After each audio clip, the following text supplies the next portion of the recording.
ایک بدو آئے، ایک صحابی آئے، یا رسول اللہ میرا باپ میرے مال کو خرچ کر دیتا ہے، مجھ سے پوچھتا نہیں، تو ہم نے کہا بلاؤ اسے۔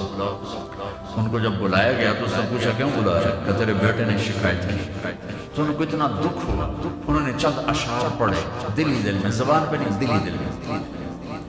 اور مجلس میں آ گئے۔ جب پہنچے دربار رسالت تو جبریل آئے ہوئے، یا رسول اللہ اللہ تعالیٰ کہہ رہے ہیں اس کا مسئلہ بعد میں سنیں، اس سے کہیں وہ شعر سنا جو تو نے بیٹے کے گلے میں کہے، پر اب تیری زبان سے ادا نہیں ہوئے، پر تیرے اللہ نے سنا۔ تو آپ نے اس سے فرمایا اچھا بھی تیری گل تو میں بعد میں سنوں گا، تو پہلے وہ میرے شعر سنا۔ انہوں نے کہا اشہد انک رسول اللہ، میں گواہی دیتا ہوں آپ اللہ کے رسول ہیں۔ یا رسول اللہ میں نے دکھ میں چند اشعار زبان سے نہیں، دل ہی دل میں دہرائے تھے، اور آپ کے رب نے عرشوں میں سنا، واقعی آپ کا رب بھی سچا اور آپ بھی سچا۔ آپ نے کہا کیا کہا تھا؟ کہا میرے بیٹے جس دن تو پیدا ہوا ہم نے اس دن اپنی ذات کے لیے جینا چھوڑ دیا، ہم نے تیرے لیے زندگی کا سفر شروع کیا، تجھے ٹھنڈی چھاؤں میں بٹھانے کے لیے گرم ہواؤں سے لڑا، تمہیں ٹھنڈی ہواؤں سے بچانے کے لیے برفانی راتوں میں کام کیا، تیری ایک مسکراہٹ دیکھنے کے لیے ساری ساری رات تڑپا، ساری ساری رات اپنے آپ کو کوہلو کے بیل کی طرح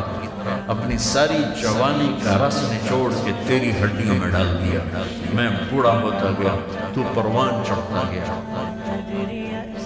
میری کمر جھک گئی، تیری کمر پٹ گئی،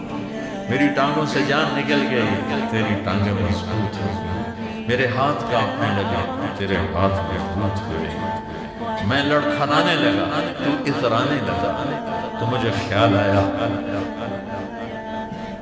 کہ جیسے میں اس کے لیے دھکے کھاتا تھا،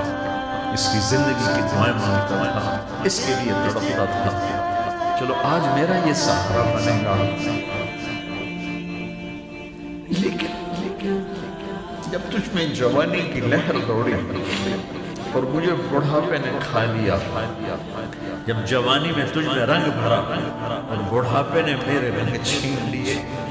جب جوانی تجھے سیدھا کیا، بڑھاپے نے مجھے ٹیڑھا کر دیا، کمر چکا دی، ایک دم تو مجھے ایسے گھور کے دیکھنے لگا، تیری آنکھیں ماتھے پہ چڑھ گئیں اور تو مجھے یوں دیکھنے لگا جیسے میں نوکر ہوں، تو باپ، تو مالک۔ تو میں نے اپنی 30 سالہ زندگی کو جھٹلا دیا کہ ہاں میں باپ نہیں ہوں، میں نوکر ہوں، یہ میرا سردار ہے، اگر یہ بیٹا ہوتا تو یوں تو نہ کرتا،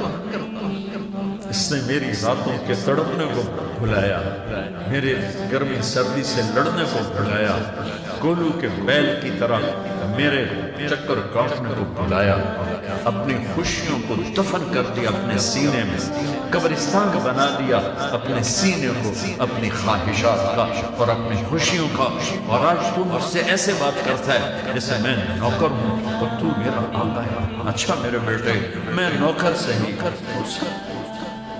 پر میں تیرا پڑوسی، بندہ پڑوسی سے پوچھ ہی لیتا ہے کیا حال، کیا کوئی ضرورت تو نہیں، اتنا ہی پوچھ لیتا لیکن میں آج رو رہا ہوں۔ یہ بڑے دردناک اشعار ہیں، میری اردو میں اتنی وسعت نہیں ہے کہ میں ان اشعار کا درد سمجھ سکوں اردو کے الفاظ میں، لیکن اتنا بتاتا ہوں کہ میرے نبی روتے روتے ہچکی لگے، اتنا روتے،